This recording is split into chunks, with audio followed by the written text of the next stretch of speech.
حدیث میں آیا ہے کہ ایک انسان اللہ کے ہاں جب پیش ہوگا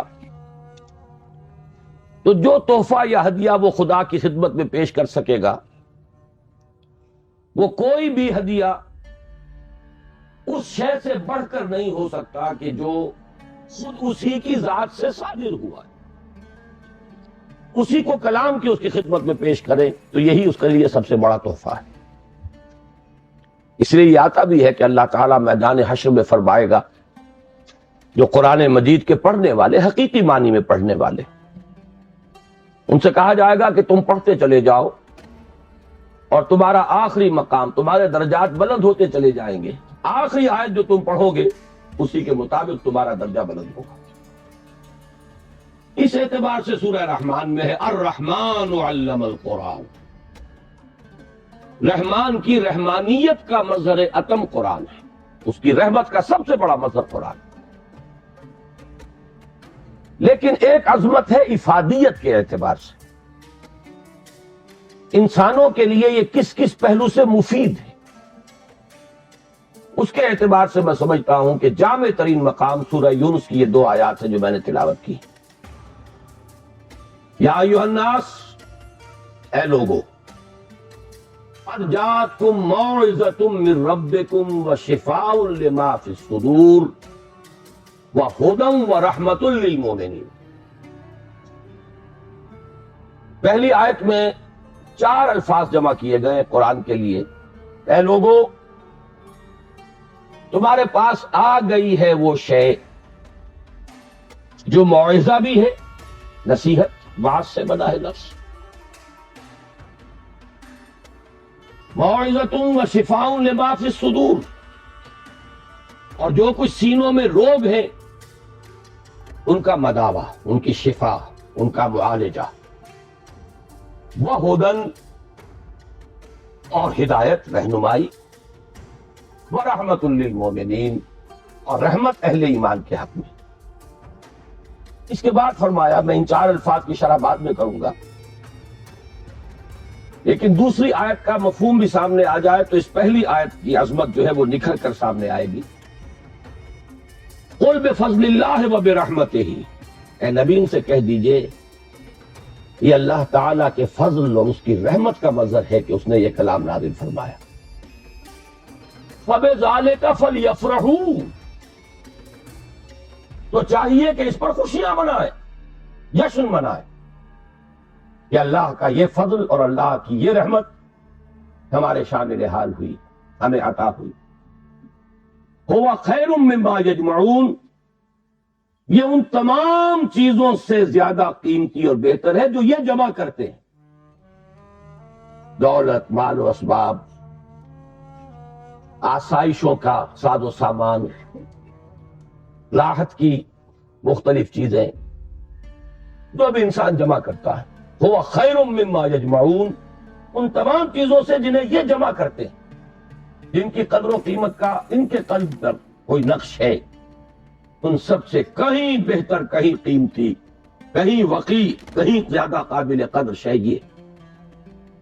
خوشی منانی ہو تو اس پر مناؤ، جشن منانا ہو تو اس کا مناؤ۔ اب آئیے پلٹ کر ان 4 الفاظ کے اندر ایک بڑا گہرا معنوی ربط ہے۔ عام طور پر آپ دیکھتے ہیں قرآن مجید اپنے لیے ایک ہی لفظ استعمال کرتا ہے، ہدن،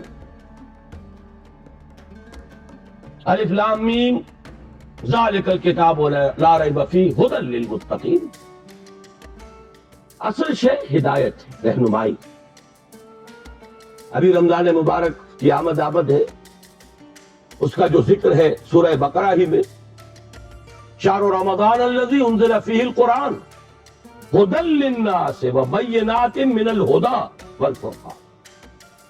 لفظ ہدایت کو 2 مرتبہ ایک ہی آیت میں دہرایا، لوگوں کے لیے ہدایت و رہنمائی، اور ہدایت بھی بالکل روشن، مبرہن، بینات، ایج پیچ نہیں، کوئی معمے حل نہیں کرائے گئے، کوئی منطق کی پیچیدگیوں میں نہیں الجھایا گیا۔ تو اصل تو ہے ہدایت اور رہنمائی، لیکن یہ مقام اس اعتبار سے بڑا منفرد ہے کہ اس سے پہلے 2 الفاظ لائے، اس کی حکمت کی طرف متوجہ کر رہا ہوں۔ جیسے کیونکہ میں بھی کبھی طبیب تھا، ڈاکٹر تھا، اس حوالے سے یہاں کئی میرے سابق میرے اعتبار سے ہم پیشہ حضرات یہاں موجود ہیں، انہیں معلوم ہے کہ اعلیٰ سے اعلیٰ دوا ہو، جذب ہو جسم میں، تبھی تو مفید ہوگی۔ بڑی سے بڑی بات، اعلیٰ سے اعلیٰ کلام، عمدہ سے عمدہ ہدایت، بہترین سے بہترین حکمت، اگر دل سخت ہو گیا تو مرد ناداں پر کلام نرم و نازک بے اثر۔ پھول کی پتی سے کٹ سکتا ہے ہیرے کا جگر، مرد ناداں پر کلام نرم و نازک بے اثر۔ یہ دل کی سختی جسے قرآن کہیں کہتا ہے رین، کلا بل ران علی قلوبہم، ان کے دلوں پر زنگ لگ چکا۔ حدیث میں بھی آیا ہے ان هذه القلوب لتصدع، ان دلوں کے اوپر زنگ آ جاتا ہے، کما یصدع الحدید اذا اصابہ الماء، جیسے کہ لوہا جو ہے زنگ آلود ہو جاتا ہے جب پانی اس پر پڑے۔ کہیں کہا گیا کہ دل پر سختی آ جاتی ہے،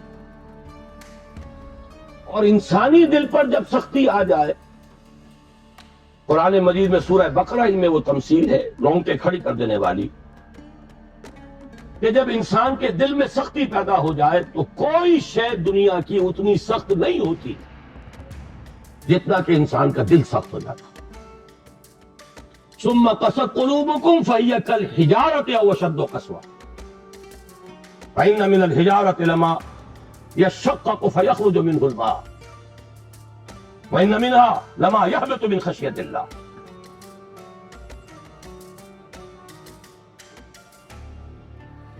مجھے صحیح الفاظ اس وقت یاد نہیں ہے، لیکن یہ کہ تمثیل یہ ہے، بنی اسرائیل سے خطاب کر کے کہا جا رہا ہے، مذہبی لوگ، کہ تمہارے دل اس کے بعد سخت ہو گئے، اور ایسے سخت کہ پتھروں سے بھی زیادہ سخت۔ پتھروں میں تو وہ بھی ہے جو شک ہو جاتے ہیں، پانی نکل آتا ہے، چشمہ پھوٹ بہتا ہے، ان میں وہ بھی ہیں جو اللہ کی خشیت سے گر پڑتے ہیں۔ لیکن انسان کے دل پر اگر یہ سختی آ جائے تو پہلی ضرورت ہے دل کو نرم کرنے کی، اور اس دل کو نرم کرنے کے لیے ضرورت ہے واعظ کی۔ وہ واعظ کے جو آج ہمارے ہاں بڑی ہی تحقیر والی بات بن گئی ہے، واعظ ہو رہا، یعنی واعظ کوئی عمدہ شے نہیں ہوتی، واعظ کوئی اعلیٰ شے نہیں ہے، کوئی عقلی باتیں ہو، کوئی ریشنل اپروچ ہو، کوئی منطقی بات ہو۔ واعظ کے بارے میں تو بڑے ہی ایک استحقار کے انداز میں کہا جائے یہ واعظ فرما رہے، حالانکہ واقعہ یہ ہے کہ واعظ کی بڑی ضرورت ہے۔ دل نرم ہوگا تبھی وہ جذب ہوگا، کلام اس میں داخل ہوگا۔ آپ کو معلوم ہے وہ زمین جس کے اوپر کھڑا جاتا ہے سخت، کتنی بارش برس جائے وہ پانی ادھر ادھر چلا جائے گا، جذب ہوگا ہی نہیں، لہذا اس کی کوئی فائدہ نہیں۔ تو سب سے پہلی شے ہے دل کو نرم کرنے والی۔ ایک حدیث میں اس کا نقشہ کھینچا گیا ہے کہ ایک مرتبہ حضور نے واعظ فرمایا، خطبہ دیا، جس کے بارے میں الفاظ آتے ہیں کہ جس سے دل لرز اٹھے اور آنکھوں سے آنسوؤں کے چشمے جاری ہو۔ صحابہ نے عرض کیا کہ حضور معلوم ہوتا ہے کہ یہ تو کوئی آپ جیسے کہ یہ کلام آپ کا جیسے کسی کو وداع کیا جا رہا ہو، رخصت کیا جا رہا ہو، کوئی ایسی بات ہے تو مزید وصیت فرمائیے، مزید نصیحت فرمائیے۔ تو واعظ کی اپنی جگہ بڑی اہمیت ہے، واعظ قابل حقارت شے نہیں ہے، انسان میں عقل ہی نہیں ہے، جذبات بھی ہے۔ جذبات کو خود ایک غذا کی ضرورت ہے، بلکہ انسانوں کی عظیم اکثریت جذبات ہی کی راہ سے اپروچ کی جا سکتی ہے۔ وہ ایک بڑی ہی مائنیوٹ مائنورٹی ہوتی ہے جنہیں آپ انٹلیکچوئلز کہیں، انہیں تو واقعتاً ان کی مجبوری بھی ہے کہ ان پر واس اثر انداز نہیں ہوتے. ان کے لیے ضرورت ہے برہان کی، دلیل کی، استدلال کی، منطق کی.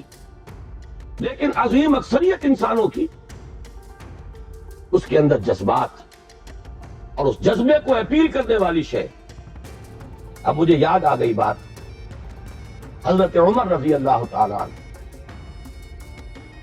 ان کو موم کرنے والی شے کیا تھی؟ اتنے سخت انسان. آخری فیصلہ یہ ہے کہ دیکھا جائے گا جو کچھ ہو رہا ہے. یہ دارالندوہ میں بیٹھے ہوئے لوگ طے نہیں کر پائیں گے، یہ سوچتے ہی رہ جائیں گے، اور محمد کا جادو چلتا جا رہا ہے. یہ در حقیقت چونکہ ایک ٹرائبل معاشرہ تھا، اس کا بیک گراؤنڈ سمجھ لیجئے. چونکہ حضور صلی اللہ علیہ وسلم کا ساتھ دے رہے تھے آپ کے چچا ابو طالب، and he was the head of the clan. Tribe تو تھا قریش، یہ قبیلہ تھا، اس میں کلینز تھے، جیسے وٹوؤں میں مانے کے، لالے کے، شامت کے. اب یہ چھوٹے چھوٹے گھرانے تقسیم ہوتے چلے جاتے ہیں، اور ہر اس خاندان کا ایک سربراہ ہے. اگر اس کے کسی فرد کے خلاف اقدام کیا جائے تو پورے خاندان کو گویا کہ چیلنج کیا گیا. اور ابو طالب حضور کا ساتھ چھوڑنے کو تیار نہیں. لہذا قریش کے راستے میں سب سے بڑی رکاوٹ یہ تھی کہ ہم اگر محمد کے خلاف صلی اللہ علیہ وسلم کو اقدام کریں تو ان فائٹنگ شروع ہو جائے گی قریش کی. اور اتنی عقل انہیں بھی تھی کہ a house divided amongst itself cannot stand. پورے عرب میں جو ان کا مقام تھا، جو دبدبہ تھا، جو انہیں حیثیت حاصل تھی، اگر آپس میں لڑ پڑیں گے تو ختم ہو گا.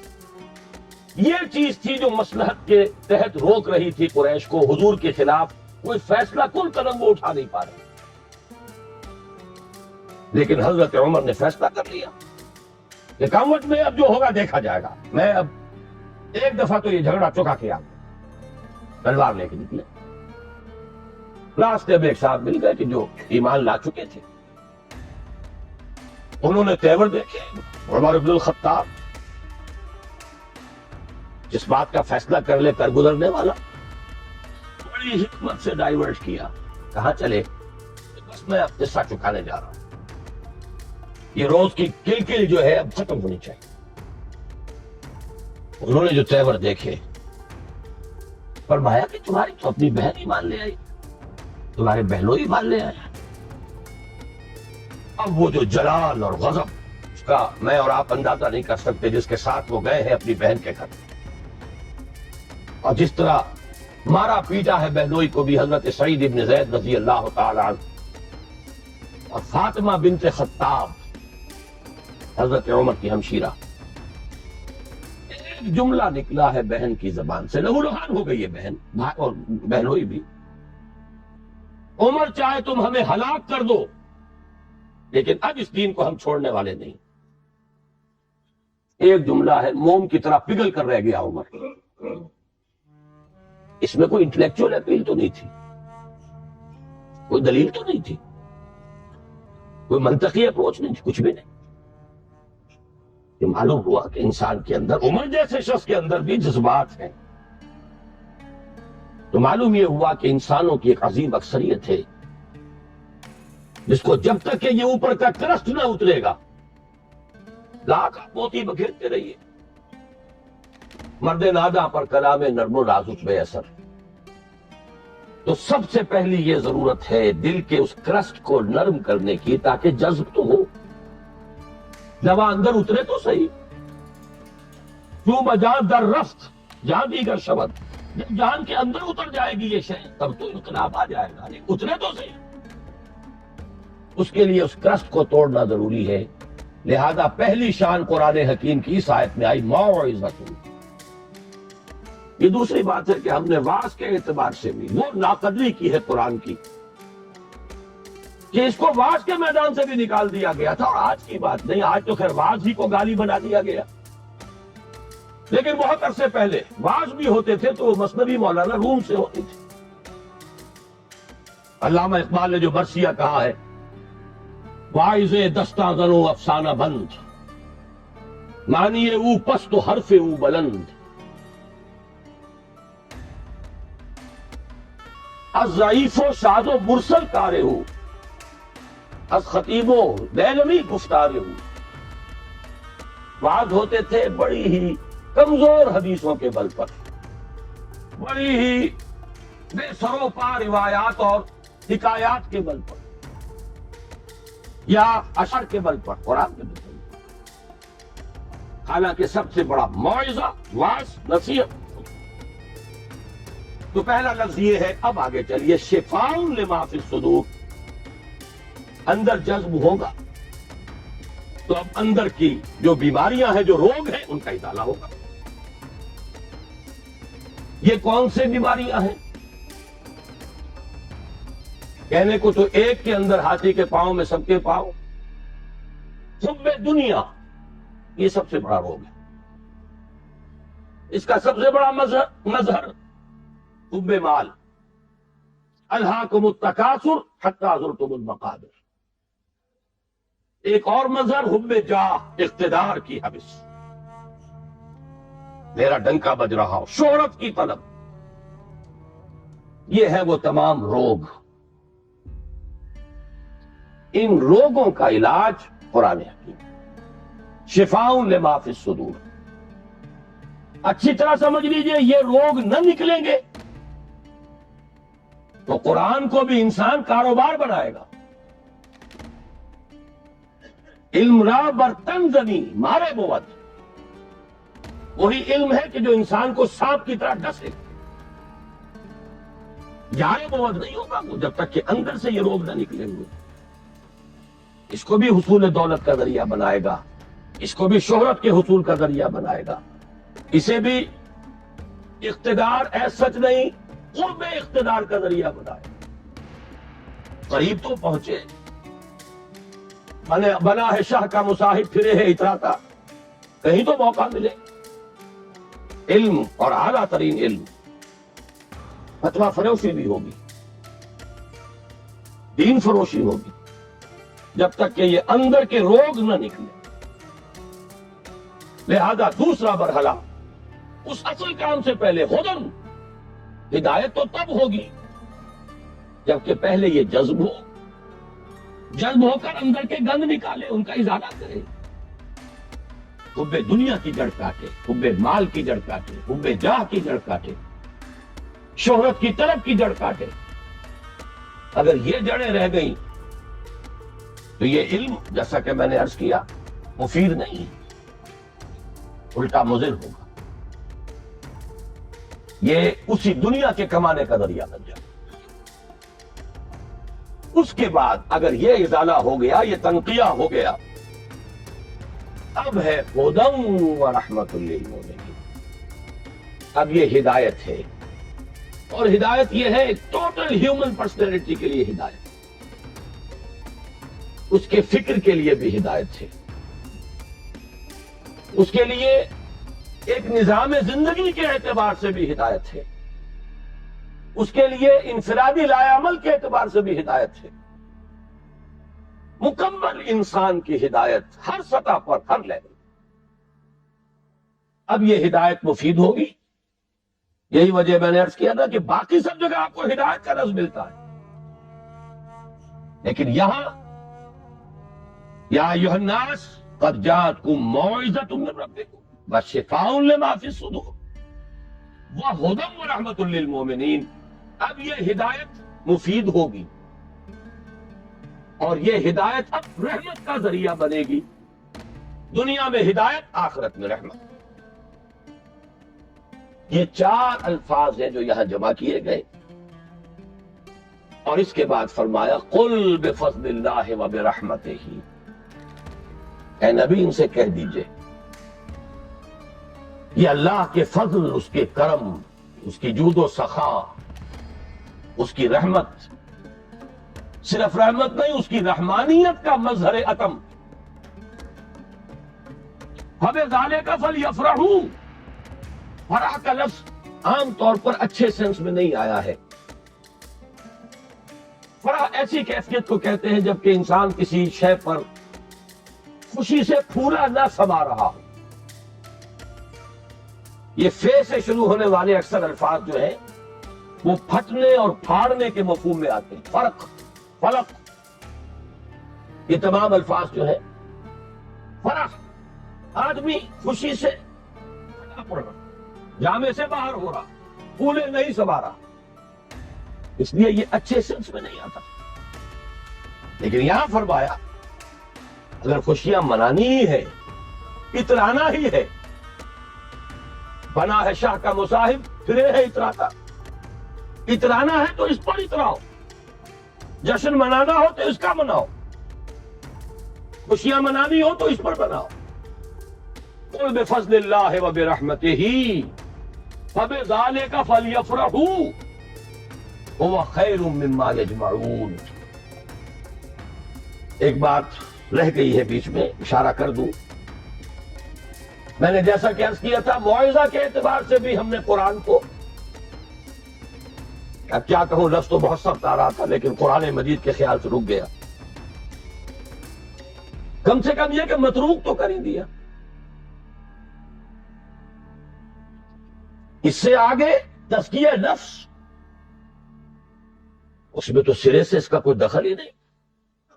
اس کے لیے تو کچھ اور اذکار ہوں گے، کچھ اور مراقبے ہوں گے، کچھ اور میڈیٹیشنز ہوں گی، کچھ اور ریاضتیں ہوں گی، کچھ اور تپسیائیں ہوں گی، کچھ اور آسن لیے جائیں گے ادھر سے ادھر سے، کہیں جوگیوں سے اور کہیں نو افلاطونی، نیو پلیٹونزم، افلاطونی نظریات، نو افلاطونی نظریات. یہ ہے کہ جو ہمارے ہاں تزکیہ نفس کے لیے بورو کی گئی ہیں. حالانکہ شفاء لما فی الصدور قرآن کہہ رہا، خود قرآن اندر کے سارے گند دھونے والا، اندر کے سارے روگ ان کا ازالہ کرنے والا تو قرآن. وَنُنَزِّلُ مِنَ الْقُرْآنِ مَا هُوَ شِفَاءٌ وَرَحْمَةٌ لِّلْمُؤْمِنِينَ وَلَا يَزِيدُ الظَّالِمِينَ إِلَّا خَسَارًا. ہم اتار رہے ہیں اس قرآن میں سے وہ شے جو شفا ہے اور رحمت ہے اہل ایمان کے حق میں، لیکن ظالموں کے لیے خسارے ہی کا اضافہ کرتا ہے. وہ ظالم کون ہے؟ جن کے اندر وہ روگ ہے باقی. تو اس کے لیے بھی علامہ اقبال نے کہا صوفیوں کا حال، صوفیے پشمینہ پوشو حال مست،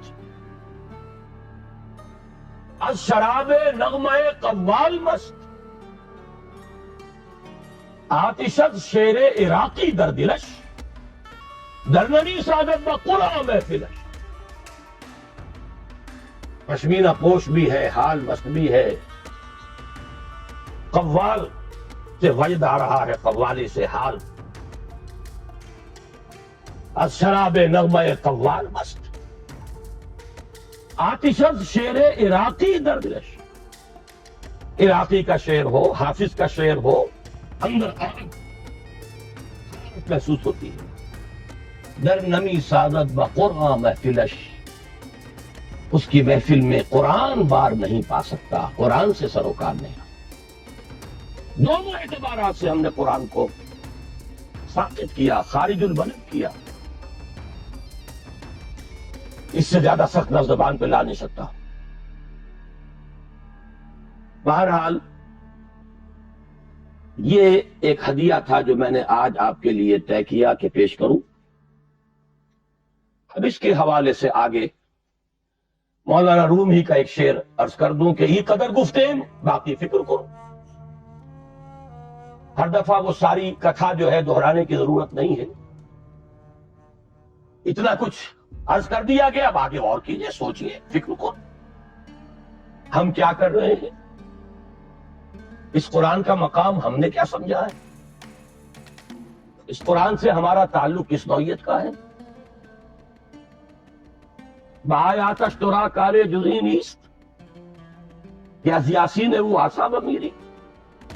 اس قرآن کی آیات سے تمہارا یہی سروکار لے گیا ہے کہ عالم نظام میں سورہ یاسین سنا دو، جان آسانی سے نکل جائے. مشکل جو ہے مرحلہ آسان بن جائے. یہ صرف ایصال ثواب یا حصول ثواب کا ایک آلہ بن گیا. کیا کر رہے ہیں اس قرآن کے ساتھ؟ اس کی قدر و قیمت کا کیا اندازہ ہم نے کیا؟ بہرحال جو بھی ربع صدی لگائی ہے آپ کے شہر لاہور میں، سن 65 میں منتقل ہوا تھا، یہاں 90 آ گیا ہے. اب تو ربع صدی میں تو کوئی کمی نہیں رہی. اور پہلی جو 2 تقریریں کی تھی مسلمانوں پر قرآن مجید کے حقوق، سوچو صدر ایوب کا دور تھا، جشن منایا گیا تھا، 1400 سالہ جشن نزول قرآن. اور وہ بھی اصل میں ایک بڑی، یوں سمجھیے کہ ہوشیاری کا کام تھا. بہت قسم کے جشن منتے تھے، جشن مہران، جشن فلاں، رقص و موسیقی. تو انہوں نے سوچا کہ مولویوں کو بھی رشوت کے طور پر ایک جشن دے دو، الاٹ. 1400 سال ہو گئے، لہذا قرآن کو سونے کے تار سے لکھو. ایک تو یہ کام، اور دوسرے یہ کہ قرات کی محفل منعقد کرو. یہ جشن تھا. اس کے حوالے سے میں نے بات کی تھی کہ ہوش میں آؤ قرآن اس لیے نازل نہیں ہوا. جب یہ موعظہ تھا، جب یہ شفاء لما فی الصدور تھا، جب یہ ہدی للناس تھا، جبکہ یہ موجب رحمت تھا، پورا قرآن بھی لوگوں کے پاس نہیں تھا. کہیں پرزوں پہ لکھی ہوئی صورتیں، کہیں اونٹ کے شانے کی ہڈی پر سکیپولا پر لکھی ہوئی کوئی صورت، شاذ کسی کو کاغذ دستیاب ہوتا تھا. کہیں مابین الدفتین تو قرآن تھا ہی نہیں. وہ تو حضرت ابوبکر نے کیا ہے، حضور کے زمانے میں تو نہیں تھا. سینوں میں جمع ہو گیا تھا. سونے کے تار سے کیا سوال، تانبے کے تار سے لکھا ہوا بھی نہیں تھا، کاغذ پر چھپا ہوا تھا ہی نہیں. لیکن قرآن تھا، سینوں میں تھا. بل هو آیات بینات فی صدور الذین اوتوا العلم، سینوں میں تھا. اس قرآن نے انقلاب برپا کیا. آج ہم 1,000 روپے کا نسخہ جو ہے خرید کر بچیوں کو جہیز میں دیتے ہیں، لیکن یہ کہ وہ قرآن حقیقت میں نہیں ہے. لا یبقى من الاسلام الا اسمہ ولا یبقى من القرآن الا رسمہ. رسم الخط ہے. تو دوڑ پیچھے کی طرف ہے گردش ایام تو، ضرورت ہے لوٹنے کی قرآن کی طرف. اس لوٹنے کے لیے اپنی جگہ پر خود بھی آدمی طے کرے. جو کمی ہے، اگر قرآن مجید آپ نے نازلہ بھی نہیں پڑھا ہے تو شرمائیے نہیں، اس کمی کی تلافی اب کیجیے. اور میں کہا کرتا ہوں کہ حضور کی بسم اللہ ہوئی تھی 40 برس کی عمر میں، جب قرآن کی پہلی آیت نازل ہوئی ہے اور حکم ہوا اقرا. آپ نے یہ کہا کہ ما انا بقاری، میں تو پڑھنے والا نہیں ہوں، پڑھا ہوا نہیں. 40 برس کی عمر تھی تب قرآن پڑھنا شروع کیا. It's never too late. قرآن پڑھیے، قرآن سمجھیے، قرآن پر عمل کیجئے. اگر اللہ نے آپ کو فہم کی ایک بلند تر سطح پر، ہائر لیول آف کانشسنس پر فائز کیا ہے، اسی لیول کے قرآن کو پڑھیے. یہ قرآن نہیں ہے، اس میں ہزاروں قرآن ہے. ہر شعور کی سطح کا ایک قرآن اس میں علیحدہ موجود ہے، اور ہر دور کی علمی سطح پر، اس کے افق پر ایک خورشید تازہ کے مانند یہ قرآن طلوع ہوگا. لیکن ضرورت ہے اس میں لگنے کی، کھپنے کی، اس میں ڈوبنے کی، اس میں غوطہ زنی کی. قرآن میں ہو غوطہ زن اے مرد مسلمان. اس سے ذرا آگے بڑھیے. اللہ نے دولت دی ہے، لگائیے اس کام میں. اور اللہ نے اولاد دی ہے جو سب سے بڑا ایسٹ ہے انسان، جو اصل صدقہ جاریہ ہے. تو لگائیے اس کام میں. ابھی میرے ایک بڑے عزیز دوست بڑی قدر ہے میری نگاہ میں ان کی، ایئر فورس میں بڑے اونچے مقام پر ہے. وہ فرما رہے تھے کہ میں نے اپنے بعض عزیزوں سے یہ کہا کہ قرآن کالج میں بچوں کو داخل کرا دیں، لیکن معلوم ہوا کہ آپ کے ہاں تو وہ اردو میڈیم ہے. اب اونچی سوسائٹی وہ تو اردو میڈیم میں اپنے بچے کو نہیں بھیجے گی. آپ کوشش کریں. میں نے کہا کہ ٹھیک ہے، سوچیں گے اس پہ. بات سمجھ لیجئے کہ قرآن کالج آپ کے معاشرے کی ان ضرورتوں کو پورا کرنے کے لیے نہیں ہے. قرآن کالج ان دیوانوں کے لیے ہے جو طے کر لیں کہ ہمارا مطلوب و مقصود دنیا نہیں آخرت، اور اولاد کو لگانا اس لیے کہ وہ قرآن کی ٹارچ ہاتھ میں لے کر دنیا کے لیے رہنمائی کا اندازہ انجام دے سکے.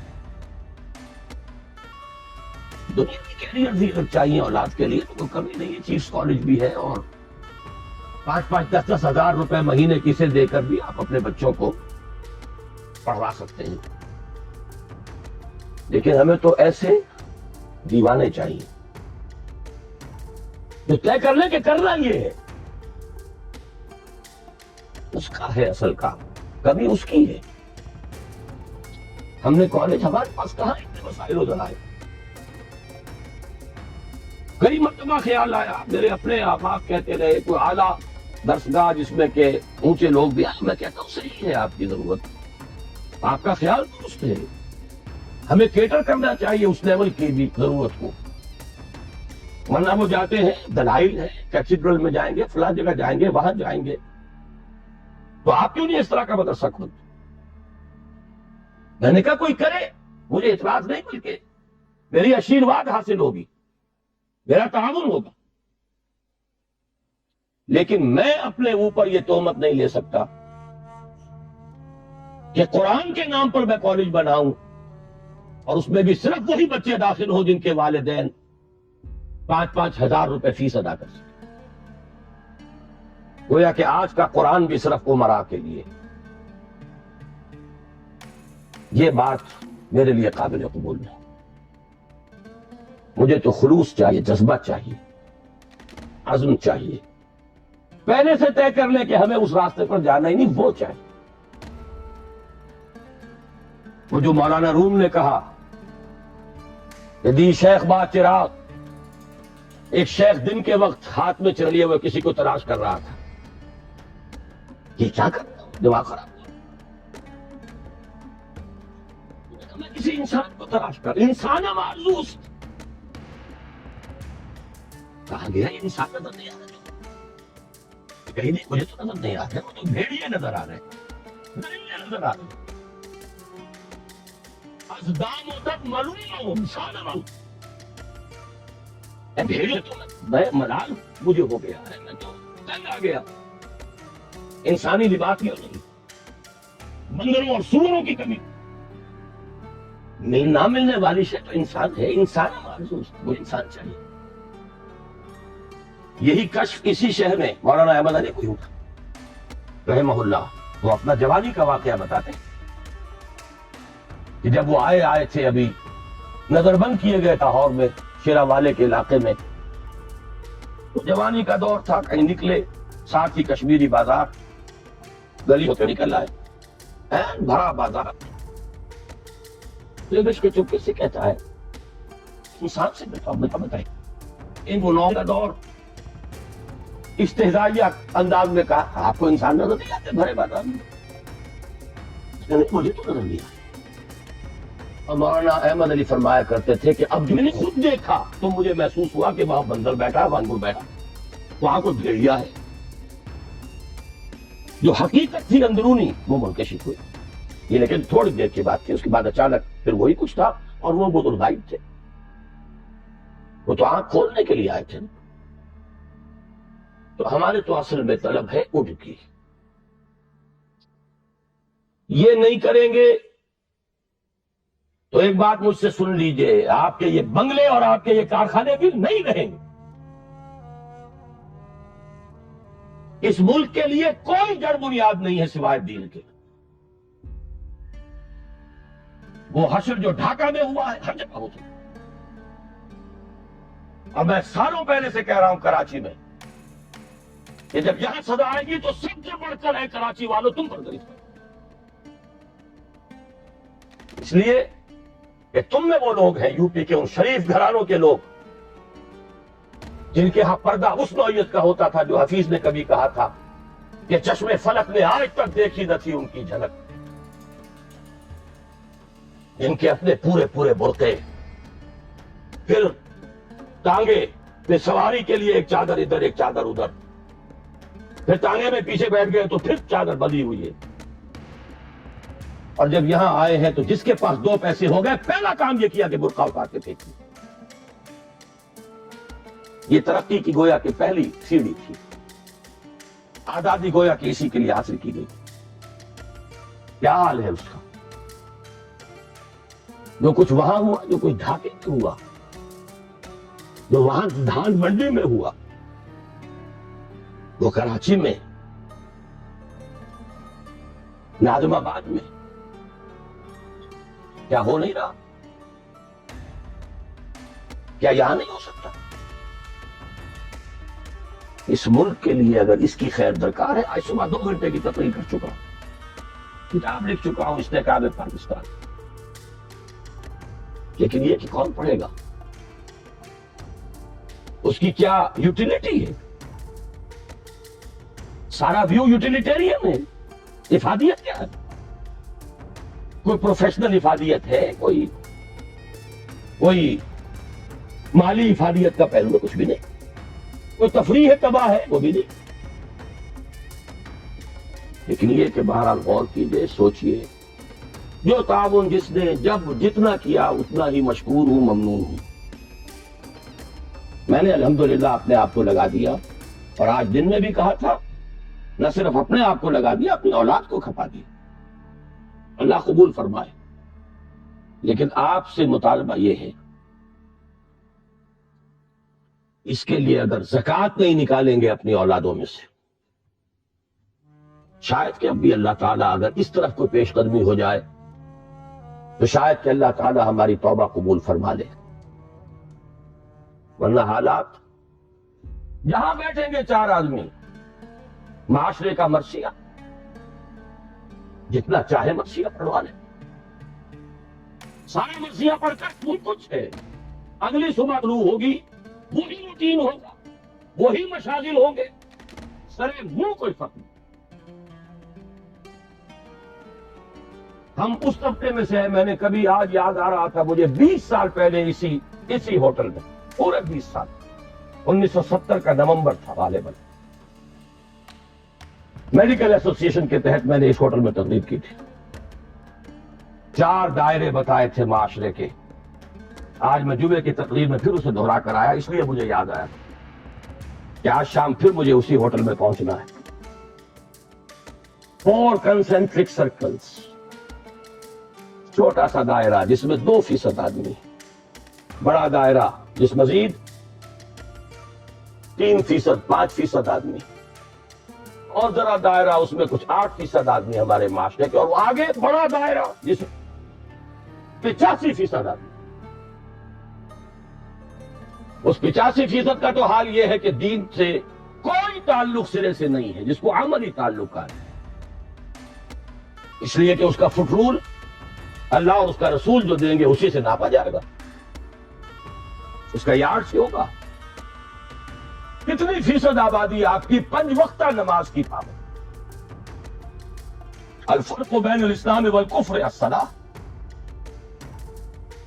جائزہ لے لیجیے۔ دوسرے دائرے میں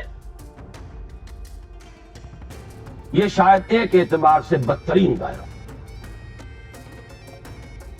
یہ ان لوگوں پر مشتمل ہے جن کا تصور مذہب لمیٹڈ بھی ہے، پرورٹڈ بھی، محدود، مس شدہ۔ ان کا تصور مذہب صرف نماز روزہ، اب اضافہ ہو گیا عمرے اور حج، پے بپے، لیکن ہر ہم کاروبار، سود پلویا ہوا کاروبار، جھوٹ، دھوکہ، سٹا، جوا، اچھا، بلیک مارکیٹنگ، اسمگلنگ. ہمارے ہاں کا بالعموم کاروباری طبقہ جو مذہبی مزاج کا ہے، اللہ ماشاء اللہ بہت کم ہے جو بچے. تیسرے دائرے میں ہیں وہ لوگ جن سے میں اس وقت خاص طور پر مخاطب. ذہناً وسعت حاصل ہے، جانتے ہیں کہ ہمارا دین ہے، مذہب نہیں ہے.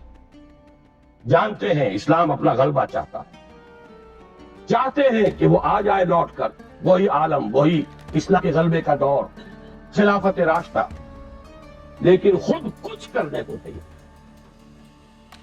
کوئی اور کر دے. ڈرائنگ روموں میں بیٹھ کر برسے لے. ہم نے بھی ابھی کھایا، یہ میں نے بھی آپ کے ساتھ کھایا. اس کا کچھ رنج اور غم کا اظہار ہو جائے، خود کچھ نہیں کرتا. اپنا دھندا، اپنا کاروبار، اپنا کارخانہ، اپنا پیشہ، ساری توانائی، ساری طاقت، ساری قوت کار اس کے لیے ریزرو ہے. آگے رہ جا جو مجھ جیسے کچھ سر پھرے، ان کا حال یہ ہے کہ آپس کے اختلافات کی وجہ سے غیر مؤثر. یہ ہے ہمارے معاشرے کی حالت. تو کیا ہوگا، کیا ہو رہا ہے؟ میں نے آج کہی بات، جو حضرات نہیں تھے وہ سن لے. ہماری گراوٹ کا یہ عالم ہے. ایک میں ووٹنگ آف لنڈن کے ایڈیٹر کا تذکرہ کیا کہ ہماری جب 40ویں سالہ تھی یوم آزادی کی، 41واں یوم استقلال میں تھے، ایڈیٹوریل ڈپارٹمنٹ آف لنڈن کے ایڈیٹر نے، جو اب ہے، اس نے کہا کہ مجھ سے پہلے جو صاحب 40 برس پہلے اس کرسی پر بیٹھے تھے، 14 اگست 1947 کو انہوں نے یہ اداریہ لکھا تھا کہ آج جو 2 ملک دنیا کے نقشے پر آئے، ان میں سے ایک کا مستقبل بہت کا انتہائی تاریخ روشن ہے، پاکستان کا. اسے کیا کوئی نسلی امتیازات نہیں ہے، کوئی علاقائی تعصبات نہیں ہے، مذہب کی ایک یونیفائنگ فورس موجود ہے انہیں بنانے میں. زیادہ مستقبل بڑا روشن ہے پاکستان. جبکہ انڈیا 100 طرح کے اختلافات، مناقشات، صبات، کوئی شے بھی انہیں جوڑنے والی ہے ہی نہیں. اب موجودہ ایڈیٹر لکھتا ہے کہ میں جب دیکھتا ہوں تو صورت بالکل برعکس ہے. وہ مذہبی آگے بھی حال ڈاوا ڈول، جسے وہ کہہ رہے کہ بہت تاریخ مسلم ان سے اوپر ہو گیا. ہمارا کانفرنس میں شروع کی قرآن کا سیکٹر تھی، میں بھولا ہوں نام، جو ہیڈ آف دی ڈپارٹمنٹ تھے یہاں فلسفے میں، جو بعد میں مرد ہوئے ہیں، مظفر بن خواجہ غلام صادق صاحب، وجود مصدقہ پر ایک مقالہ انہوں نے پڑھا کہ اگر کوئی شخص اندازہ کرنا چاہے کہ میرا پرسنالٹی میری ہے یا نہیں، تو پہلے اسے اپنی آنکھ سے خود اپنے آپ کو دیکھنا ہوگا، پھر لوگوں کی آنکھ سے اپنے آپ کو کیا دیکھ رہے ہیں، پھر اللہ کی آنکھ سے اپنے آپ کو دیکھیں، اللہ کی نگاہ میں کیا ہوں. دین تب وہ ایک اوتھینٹک پرسن ہوگا. یہ دنیا جو آپ کو کہہ رہی ہے، Pakistan is still in search of an identity. Pakistan is at the verge of balkanization. دوسری گواہی میں نے پیش کی کہ یہ صرف ہے کہ آج ہم متحد الخیال ہوئی ہے صرف اس بات پر. دیکھنا کشمیر کے بارے میں کوئی غلط حرکت کرنے کا کام. وہ دن ہاں ہوئے جب مکہ دکھایا جاتا. اب یہ دوسری بات ہے کہ رومیش برتتے ہیں، کچھ اور کہتے ہیں، دوسرا کچھ اور کہتے ہیں. اس میں جہاد، جنگ اور قتال کی بات کرتے ہیں. اس میں کیا حکومت پر ہمارا پورا اطمینان ہے؟